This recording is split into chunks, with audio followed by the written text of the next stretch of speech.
আসসালামু আলাইকুম সুপ্রিয় দর্শক। ডোনাল্ড ট্রাম্প কি সত্যি সত্যি ইউরোপকে একটা বিপাকে ফেলে দিয়েছেন, যার প্রমাণ আমরা এই মিউনিখে সিকিউরিটি সম্মেলনে দেখতে পেলাম। এই সিকিউরিটি সম্মেলনে যখন যুক্তরাষ্ট্রের তরফ থেকে জানিয়ে দেওয়া হলো যে রাশিয়া ইউক্রেন যুদ্ধ বন্ধ করার জন্যে যে শান্তি আলোচনা হচ্ছে সেখানে ইউরোপকে রাখা হচ্ছে না, বরং ইউরোপের কাছ থেকে কিছু পরামর্শ শোনা হতে পারে। এরপরই ইউরোপের নেতারা তড়িঘড়ি করে একটা সম্মেলন সেখানে ডেকেছেন এবং ইমানুয়েল ম্যাক্রন সবাইকে ডেকেছেন এ নিয়ে আলাপ আলোচনা করার জন্য।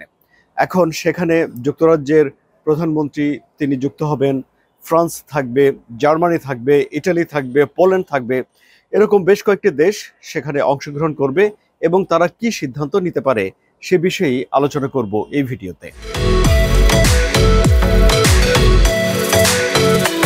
ইউক্রেন নিয়ে ডোনাল্ড ট্রাম্পের যে পরিকল্পনা তার শতভাগ কিন্তু প্রকাশিত হয়নি।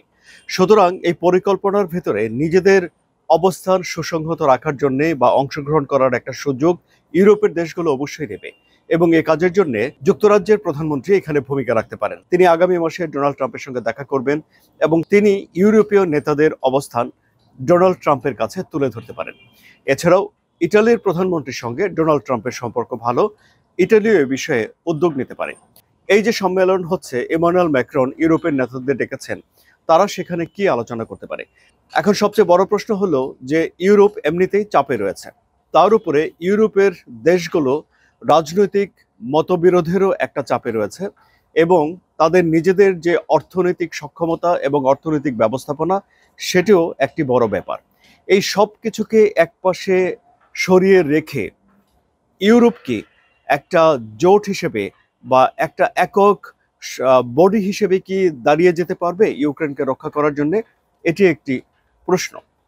সেই ক্ষেত্রে এখন ডোনাল্ড ট্রাম্প যেটি চান যে ন্যাটোভুক্ত দেশগুলো ডিফেন্স খাতে তাদের ব্যয় বাড়াবে, যেটি ইমানুয়েল ম্যাক্রনও আগে বলেছিলেন যে ইউরোপের দেশগুলোর আসলে সময় এসেছে সামরিক খাতে তাদের নিজেদের ব্যয় বাড়ানো, নিজেদের নিরাপত্তার বিষয়গুলো নিজেদের দেখার দায়িত্ব নেওয়া।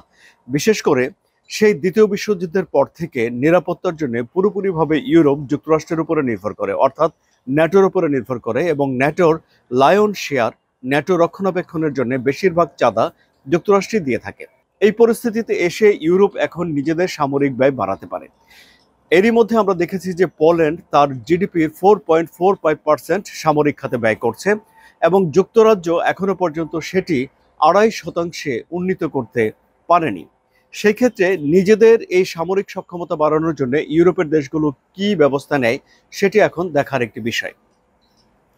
দ্বিতীয় বিষয় হতে পারে যে একটি শান্তি চুক্তি হয়ে যাওয়ার পর যখন যুদ্ধবিরতি শুরু হবে তখন ইউক্রেনের পুনর্গঠনের জন্য ইউরোপের দেশগুলো সেখানে সেনা মোতায়েন করতে পারে।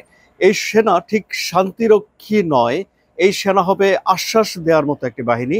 শান্তি চুক্তি হয়ে যাওয়ার পর যদি রাশিয়া ইউক্রেনের যুদ্ধবিরতি হয়ে যায়, তারপরে ইউক্রেনের পুনর্গঠনের জন্য ইউরোপ সে দেশে সেনা মোতায়েন করতে পারে। এই সেনা মোতায়েন করার বিভিন্ন রকম উদ্দেশ্য থাকবে, যেমন ডোনাল্ড ট্রাম্পকে দেখানো একটা উদ্দেশ্য থাকবে যে ইউরোপ ইউক্রেনের জন্য দৃশ্যমান একটা কিছু করছে এবং ইউক্রেনের মানুষজনকেও এই বার্তা দিতে পারে ইউরোপ যে তোমরা একা নও, তোমাদের সঙ্গে ইউরোপও আছে, তাই এই সেনা মোতায়েন করা হয়েছে। এবং রাশিয়া যদি আবারও কখনো আগ্রাসন চালানোর চেষ্টা করে তাহলে ইউরোপের এই সেনারা ইউক্রেনের পাশে থাকবে, এমন একটা বার্তা দেওয়ার জন্য সেখানে তারা সেনা মোতায়েন করতে পারে।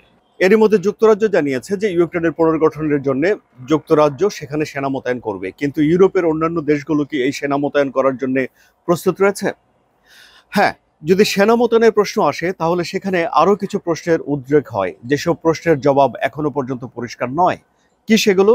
এই যেমন যদি যুদ্ধবিরতির শর্ত লঙ্ঘন করে রাশিয়া যদি আবারও আক্রমণ করে বসে তাহলে কি সেখানে ইউরোপের মোতায়েন করা যে দেশগুলো আছে তারাও কি রাশিয়ার বিরুদ্ধে লড়াইয়ে নেমে যাবে?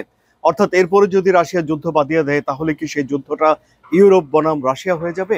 এরকম নানান বিষয়গুলো রয়েছে। তবে আপাতত যে বিষয়টি এখন আমরা বলতে পারি সেটি হলো যে ইউরোপ অবশ্যই চাইবে ডোনাল্ড ট্রাম্পের আস্থা অর্জন করতে এবং এই শান্তি আলোচনার ভেতরে নিজেদের একটা অবস্থান খুঁজে পেতে। আপনাদের কি মনে হচ্ছে সুপ্রিয় দর্শক? কমেন্টে জানান এবং এই আলোচনা যদি ভালো লাগে তাহলে সাবস্ক্রাইব করে চ্যানেলের সঙ্গে থাকুন। ধন্যবাদ সবাইকে।